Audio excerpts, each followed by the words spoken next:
This is what we're here for. This is what we're here for.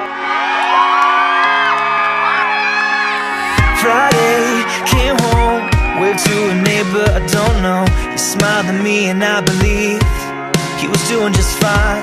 His eyes, can't lie, something tearing him up on the inside. I wonder what it is, I should ask him. Oh, but I got my own life. Will I pass by, or am I gonna take the time? This is what we're here for. To show the world how you love it.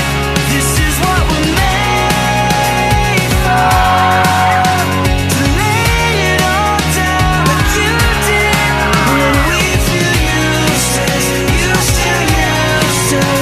oh, help us not forget. This is what we're here for.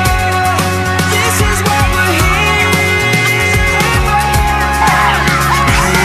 Slow down, reach out, take a better look around. Just a little bit of time can change your life. So I won't walk by and leave it up to the next guy.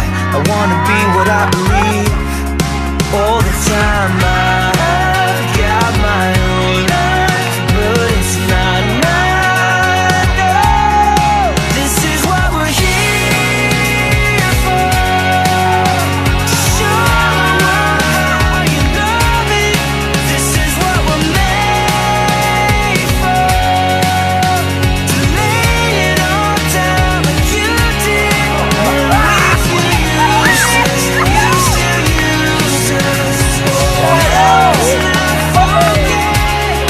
This is what we're here for. This is what we're here for.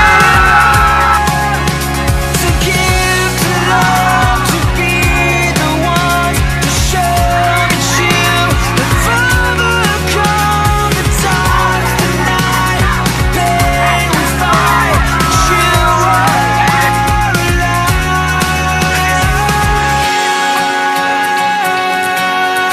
This is what we're here for.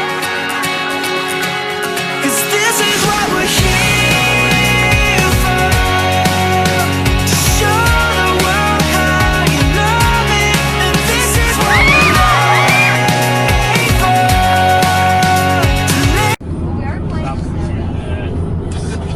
That's for my cocktail.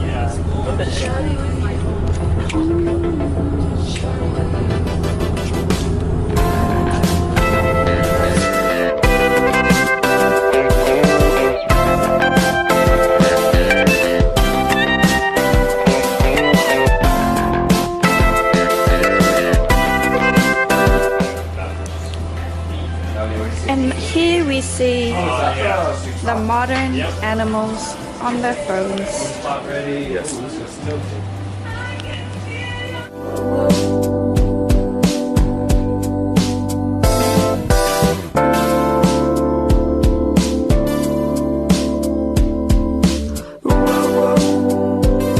Here we go. Hey, by the way, peanut sauce is.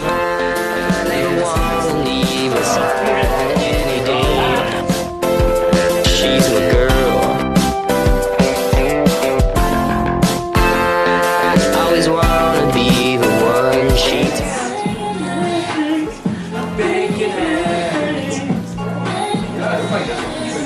She never wants me to give her anyway. I'm the guy.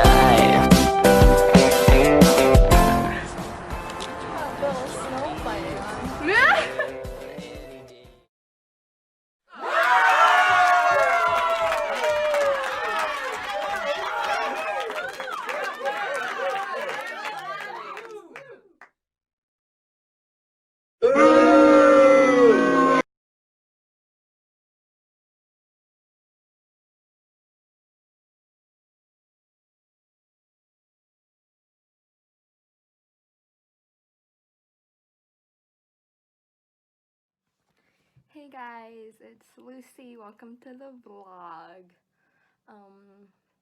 I hope you guys have all been doing okay. I've been hanging in here at home. I'm really busy this summer with homework, so I haven't been doing much, but so honestly I don't really know what to do for the vlog. I haven't been outside in months. So I thought that maybe I could read to you a small short story I wrote. Hopefully you like it, and if I seem so gross and sweaty, it's because I've been improving. I've been working on some choreography just for fun for dance. So if you want to see that, stay tuned. So here goes the story. The story's title, for now, it's called Rules. Rules. There are 2 rules everyone must know before walking into a room. Rule number 1 is to keep your chin precisely at a 90-degree angle from your neck. Anywhere below that, you'll look despondent, timid, and unwilling to make conversation. After all, this is a social event. You are here to make friends, connections. Connections are good, probably even better than friends. If you hold your head even slightly above 90, you will appear proud and therefore unapproachable. This is your first gala. You cannot be the smartest in the room. And even a muscle or movement that suggests that notion will brand you as a smartass. So be wary. You will definitely not be making friends or connections this way. What you do not want is entanglement. Connection, but not entanglement, is hard to achieve. The second rule I cannot tell you, for it must be experienced yourself. Mine was different from yours, and yours is different from the boy standing next to you by the door. You know that this is his second gala. There is obvious wear and tear in his too large suit. Perhaps it's his 3rd gala, or 4th. Remember, you mustn't approach him. The newcomers do not approach the veterans. If there is a rule 3, this would be so. Your shoes are too tight, and so is your shirt.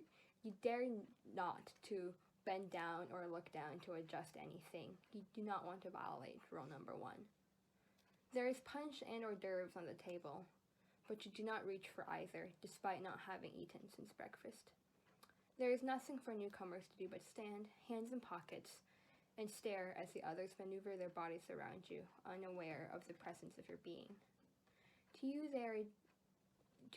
they are just austere apparitions, entrapped as they swear to the beat of a conservative foxtrot. One piece of advice. You can still make eye contact with others without breaking rule number 1, so you turn your eyes across the room. From far away, the giants look like midgets. The midgets you can hardly see at all. The first thing you notice are that his eyes are the most peculiar brown. Perhaps they are not even brown, for the next moment they seem to be hazel.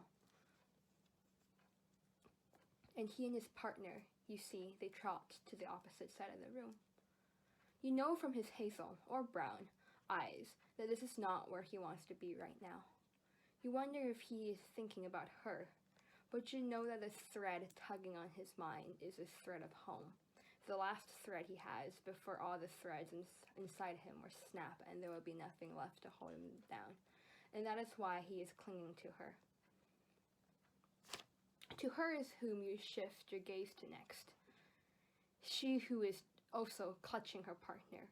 His suit is bunched under the hand which grips his shoulder. She too has one string left, a string to him. You see that they are trying their best to mend the threads, for perhaps a little less tension, perhaps if you wind the string a little less tight, it will be hard to break. You know better than to play around with the strings of others. You kick yourself in the heel with the toe of your too small shoe, but you still feel the urge to just tie the strings together, adding perhaps an extra knot or 2 for support. The strings, you see, are already so taut. However, your own strings quiver, so you turn away. The couple is lost in the crowd. The boy by the door with a too large suit has 4 strings. One to a little gray house in the corner of a well-to-do suburban street, another to the wooden floor of a worn-out stage in the school on the same well-to-do suburban street. The final 2 are connected to a nameless woman and a nameless girl, respectively. Entwined with each other, it is hard to see which string exactly is about to fray and break. You wonder what will happen if and when one does, and if that string will tie itself to another loose string of another soul, but ultimately both will snap. You become, or you think you become, good at reading strings by the end of the evening. You have not since moved from your corner of the room. Your neck, sore from obeying rule number 1, sends shocks down your spine. Perhaps this is when your strings will start breaking. This is where they will break before they can even connect and become someone else's strings too. 50 identical souls in a room, distinguished only by the threads on which they are hanging. They are hanging from bars of gold, from bottles of liquor, from diplomas, from the index finger of a father's hand. Strings hang from eyes that are neither brown nor hazel. They hang from post-kiss smirks barely visible from the back alley light. Sometimes there are too many strings, and you feel your neck start to give way, so you look the other way. Limp strings are tangled strings, which will become broken strings in a matter of time. When you return home, I ask you if you broke rule number 2. Rule number 1 is easy to keep, but you neither confirm nor deny my statements. And that's the end. I hope you guys enjoyed it. I don't really know where I was going with this, but I like it, so it's far from done, so I have to edit it before I do anything with it. But yeah,